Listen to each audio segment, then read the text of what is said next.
So ngayon naman another update ho tayo, no. So puntahan natin ang Rojas Night Market.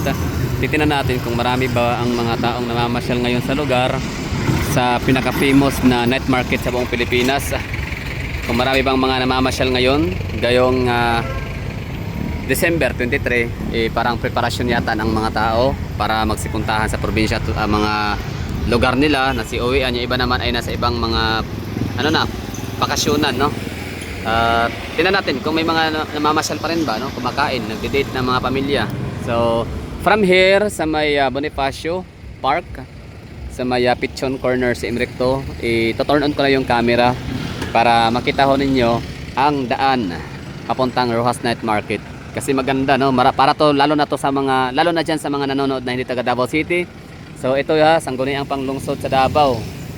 Okay, ito yung aming Osmeña Park. Nasarado siya pagka alas 6 ng hapon. Open siya sa alas 6 ng umaga din. So mula dito tayo magbabiyahe ha. Sa lugar na to ay wala kayong makitang mga kuryente, 'di ba? No overhead wires na visible sa lugar. Kasi naka-underground cabling na yan sila. So yun ang gusto kong i-flex sa video na to, kasama na ang Rojas Night Market.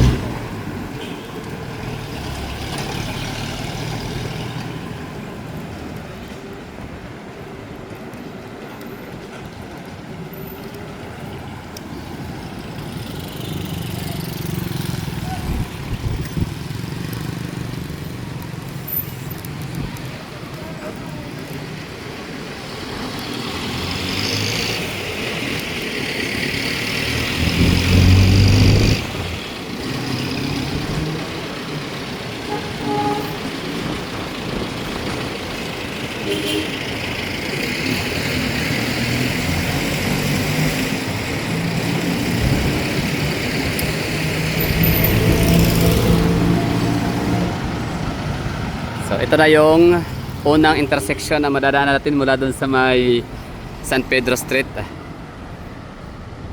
So ito na ang tinatawag na JP Rizal Street.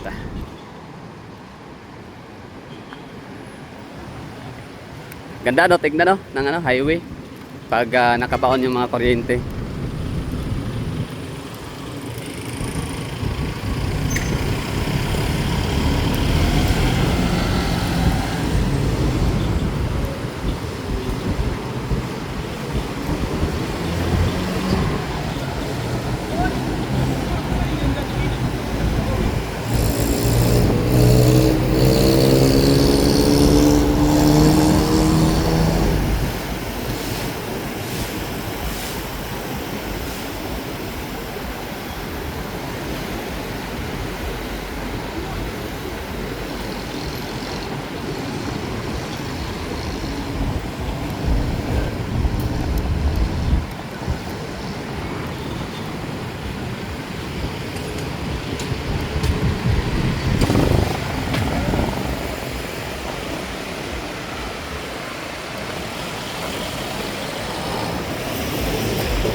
Yan ang pinakamataas na gusali dito sa CM Recto. Hindi pala, si Vivaldi. Kasi si Vivaldi Residences ay kasama pala siya sa CM Recto Street. Wait lang, parang mahaba yung biyahe natin dito na area. Kasi nasa 3 minutes. Yun, ang Toto Piklin, malapit na lang matapos. Dagdag yan sa mga tao sa lugar. Siyempre, maninirahan diyan, may mga sasakyan din. Alright, ito na, we're here at Davao City, Rojas Night Market. So, yan yung ano natin ha, vlog. Update sa lugar, hindi siya update sa lugar, kundi titingnan natin kasama na yung ano, hitsura ng kalsada, pero talagang Rojas. Di ba? Sa marami bang tao ang Rojas Night Market? Wala masyadong tao. Oo. Wala masyadong tao, konti lang. Wala masyadong tao, no? Alas 8 na ngayon ha. Alas 8 na ng gabi. Alas 9 na pala, sorry. Time check tayo. 9:11 na ng gabi, pero walang masyadong taong pumapasok kasi nga yung iba ay nagbabakasyon na. Oo, wala nang tao masyadong Davao ngayon. Galing. Alright, so bukas, di ko alam no kung marami ba tao ulit bukas. Tingnan natin, malalaman ho natin yan. So mula rito, titingnan natin yung ano, hitsura ng lugar, yung mga naka-display or yung mga natitinda, kung marami ba silang customer na kumakain. Dito sa mga ihaw-ihaw, meron pa rin naman, hindi naman zero, marami nga pero talaga ikumpara natin sa mga regular days like weekend, tapos weekends, mas marami talaga yun. Ngayon konti lang.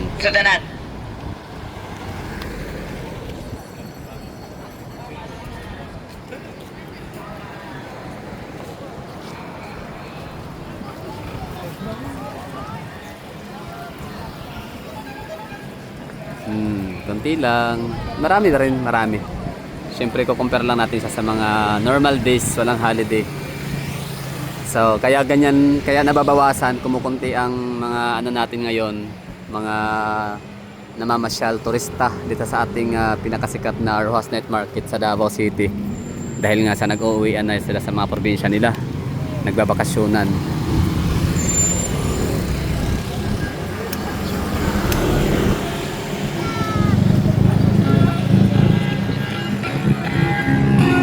Ito mga cellphone rippers, ang mga cellphone accessories. Wala masyado. Marami pa rin. Davao City to eh. Oo, metropolitan. Kung i-compare sa ibang syudad, pero kung i-compare natin to sa normal days, may buskers sa dito. Pero ba't di sila napapatugtog? Awkward ba? Na-awkwardan siguro sila. Kasi nga hindi tayo sanay dito na makakita ng mga street buskers.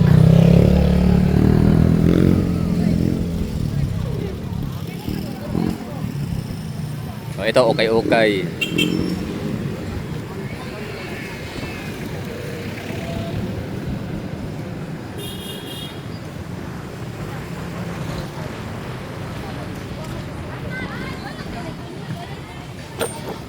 Dito sa unahan ay okay pa rin. Dami pala okay. Dalawang ano no? Dalawang haba, ano ba tawag dyan? Dalawang block. Okay.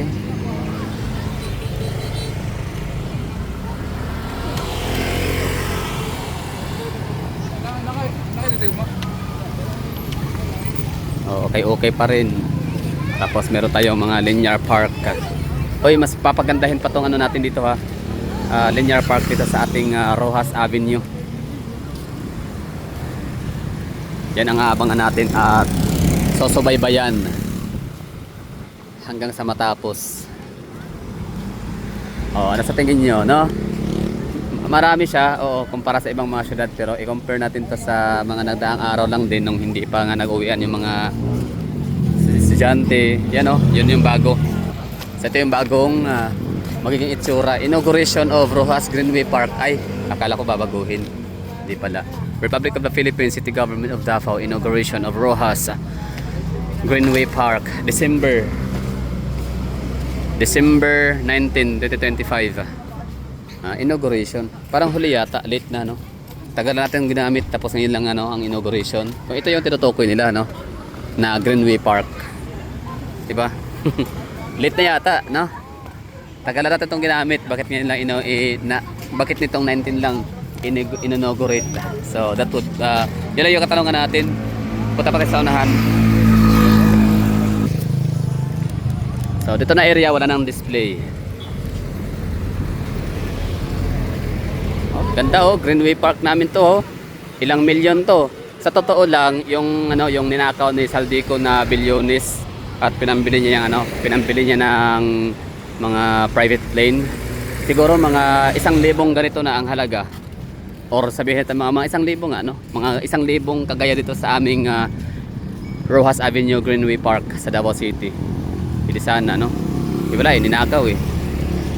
O di kaya itong mga Duterte, kung ninakaw lang sana nila yung pera na pampagawa ng ganito, hindi sana meron din silang ano ngayon, helicopter. Eh wala eh, kahit nga mga high-end na mga luxury cars, wala. Kasi hindi na ninakaw. Kaya yan din ang isang sa rason bakit mahal na mahal sila mga taga Davao at talagang ipagtatanggol sila hanggang kaduduluhan. At isa na ako doon, syempre. Isa ko sa nakinabang sa napakagandang mga lugar na to kasi dami kong membro ng pamilya namin. So namamasyal, pagkatapos kumain, pahangin, uupo dyan sa mga gilid-gilid na mga upuan, benches do dito sa Greenway Park natin sa Rojas Avenue.